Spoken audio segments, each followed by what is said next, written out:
Alright guys, welcome back to another episode of Building a Badass YJ.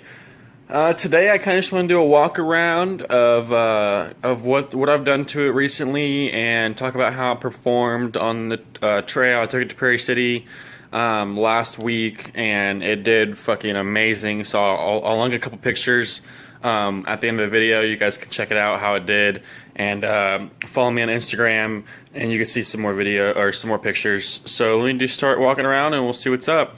Alright guys, so right here in the front, this is my current shackle angle.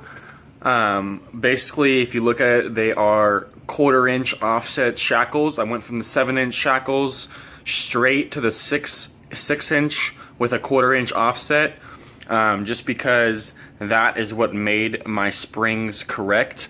I remember telling you guys that I had my fabricator move the back hangers, outboard them a little bit.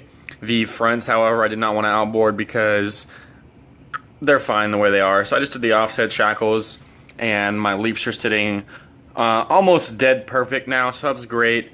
They're a little off, but nothing that's going to make any difference.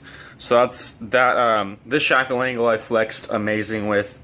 If you notice too, I cut my bumper right here. Remember, it came out and came back, but at full lock, I was hitting on my bumper with like a little bit of up articulation, so I had to cut that off. So I chopped it, capped it. Looks really good. I'll back up and you guys can see a better view of it. I think it looks way better, so I'm loving it. Alright, so another thing I got over here, I got the twin sticks on the 300. I just got this about two weeks ago, I say. So I got the twin stick shifters in here. Let me get a good angle. Basically, it doesn't utilize the second half of the shifter column. It only uses the right side. So it's just a bolt with washers and the 2 shifters that come up, both connected to the front rail and the rear rail right here. Pretty simple setup. So I have, I'm not sure if you guys are familiar with the Denny 300, but I have 2 low in the rear. I got front low, and then I have 4 low, and then I have 2 high in the rear, and I have 4 high. The only thing that you can't do without modification is 2 high in the front, which I eventually want to do because I want to have 2 high in the front, just in case I need to throw the rear in neutral and fuck around with front high. But I do have front low, so that's nice. Toss the rear in neutral, and you could do some front. I could do some front digs, so that's nice. As you can see, I have the old plate back on right now just to keep a little bit of the heat out and not have a huge hole in my floor. But I got to deal with, you know, having the old shifter hole there right now, and then chop this because the twin sticks were in the way. And as you can see, I chopped my floor up. So that's gonna get a cover eventually, but right now it's fine. I'm not worried about it too much, but I'll get some sheet metal on there eventually and get it all fixed up. Another thing I did was I exchanged out my leather seats for, I found a set of cloth seats, which are honestly, they're a little better on the padding right now. So I exchanged them out, a little more comfy. I got them for 40 bucks, so couldn't argue there. And then I got my old seats right there.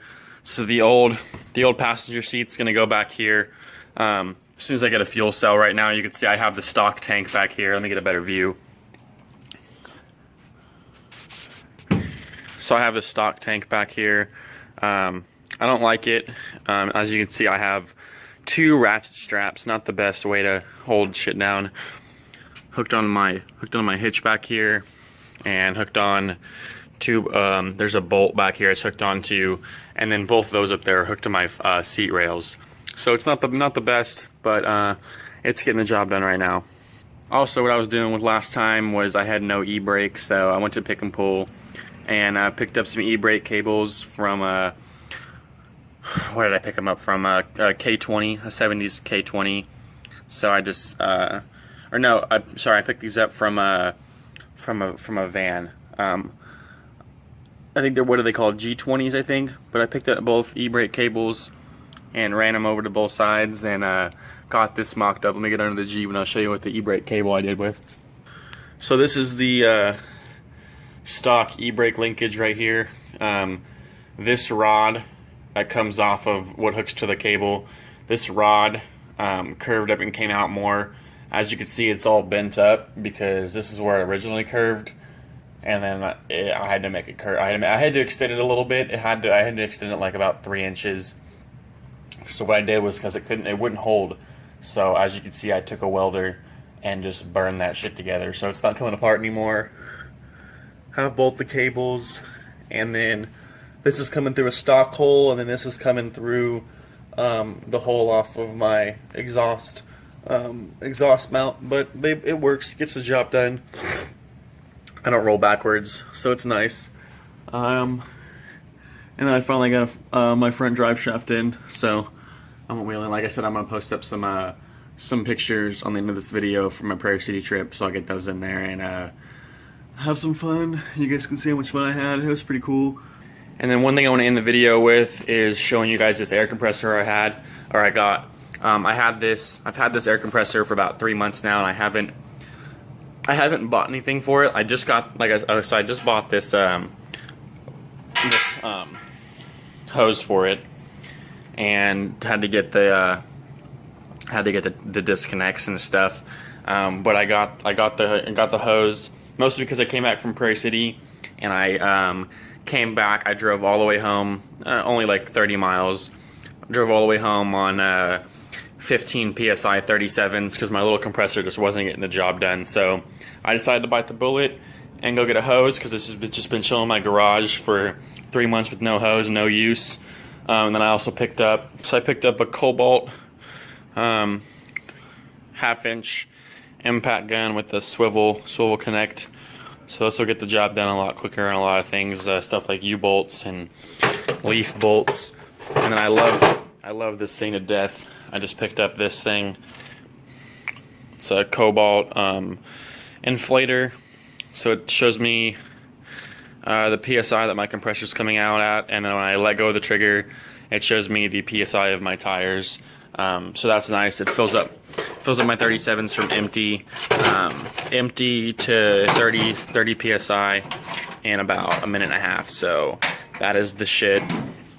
One thing I will get going soon is I'm gonna get an onboard air system up in here. I don't have an AC, which I don't know why I need an AC, but I'm gonna get a compressor up in here, and we're gonna run some onboard air off this bitch so I can be on the trail and run an impact and air my tires and do whatever I need to do. So that's how the Jeep's coming right now. Looks really good. Had some fun. I'll go ahead and check out these pictures. I'll post up right after this video. So thanks again for watching, and I'll catch you guys back for the next episode of Building a Badass YJ.